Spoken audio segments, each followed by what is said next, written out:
Hasil meeting FAM mendadak, NAFC dan NFIFA resmi dibubarkan. Datuk Hamidin, ternyata uang kami gak cukup.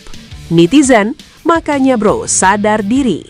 Jepang dan Korea aja gak bisa buat AFC baru, apalagi kalian.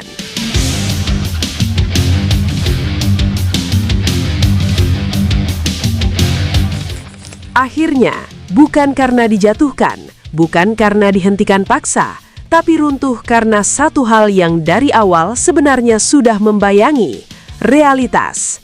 Setelah semua drama panjang, pernyataan berani, dan ambisi besar yang sempat bikin panas suasana sepak bola Asia, keputusan dari FAM ini seperti penutup yang pelan, tapi menghantam keras. NAFC dan NFIFA resmi dibubarkan, dan yang bikin makin kena, alasannya bukan konspirasi, bukan tekanan politik, tapi sesederhana uangnya gak cukup. Kalau kita lihat lagi perjalanan cerita ini dari awal, sebenarnya arahnya sudah terasa berani banget. FAM sempat tampil dengan kepercayaan diri tinggi, membawa narasi bahwa mereka tidak lagi ingin tunduk pada sistem lama. Ada nada perlawanan, ada kesan ingin menciptakan ekosistem baru yang katanya lebih adil, lebih independen. Bahkan sempat muncul klaim kalau beberapa negara siap diajak bergabung, termasuk kekuatan-kekuatan besar Asia.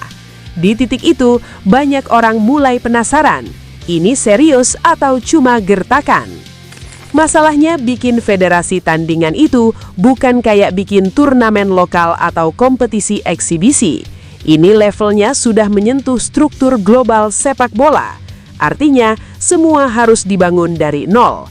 Regulasi, sistem kompetisi, kalender pertandingan, hingga legitimasi internasional. Dan dari semua itu, ada satu hal yang gak bisa diakalin, biaya. Ini bukan sekedar besar, tapi konsisten dan jangka panjang. Lo harus siap bukan cuma buat launching, tapi buat bertahan bertahun-tahun ke depan. Disinilah letak kesalahan paling fatalnya. Dari luar, proyek ini kelihatan ambisius, tapi ketika masuk ke dalam, ternyata fondasinya belum cukup kuat. Mungkin mereka punya gambaran besar, mungkin mereka punya semangat, tapi ketika bicara angka, semuanya mulai goyah. Biaya operasional, dukungan sponsor yang belum pasti, potensi hak siar yang belum jelas, sampai kebutuhan untuk meyakinkan klub dan negara lain, semua itu jadi beban yang terus menumpuk. Dan ketika Datuk Hamidin akhirnya ngomong langsung, ternyata uang kami gak cukup, itu seperti membuka semua yang selama ini ditutup rapat.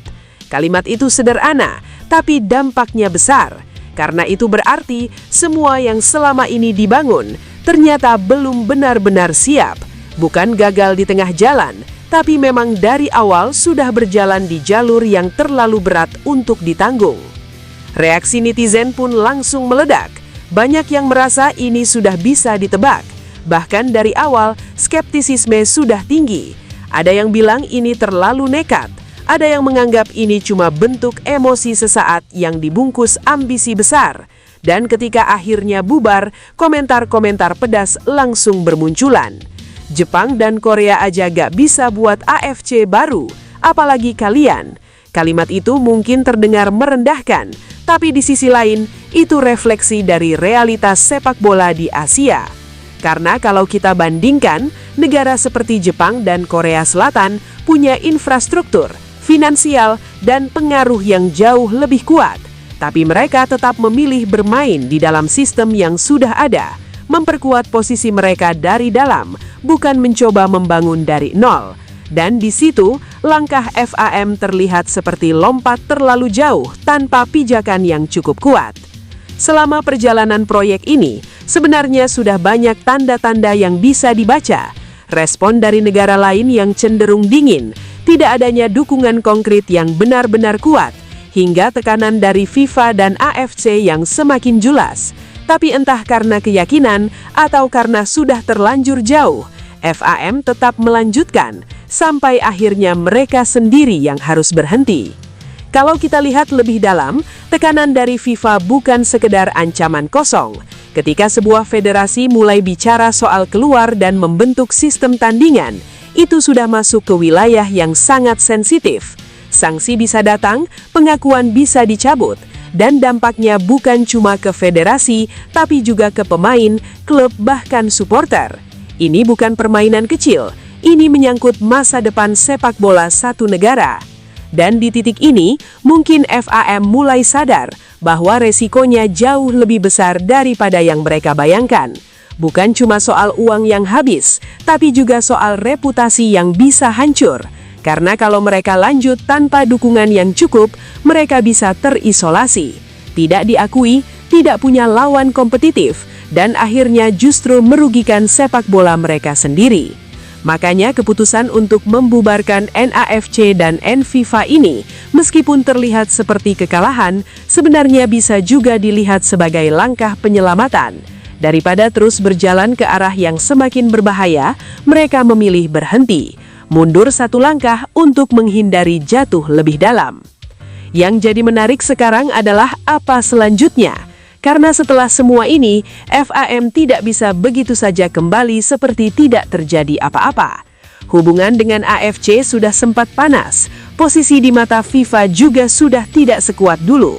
Mereka harus membangun ulang kepercayaan, baik dari dalam maupun dari luar, dan itu bukan proses yang cepat.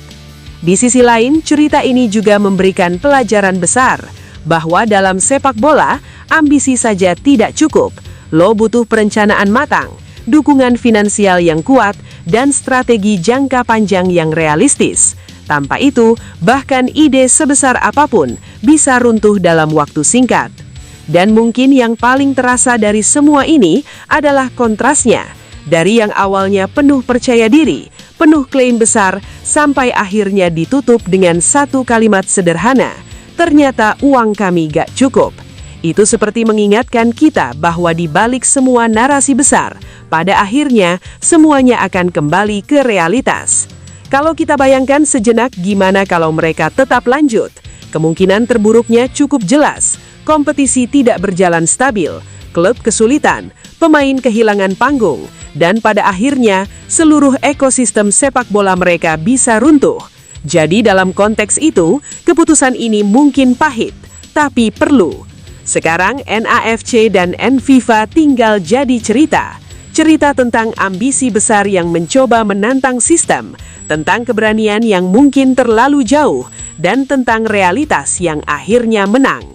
Ini bukan sekedar berita bubarnya sebuah organisasi, tapi juga gambaran bagaimana sebuah visi bisa runtuh ketika tidak didukung fondasi yang cukup kuat.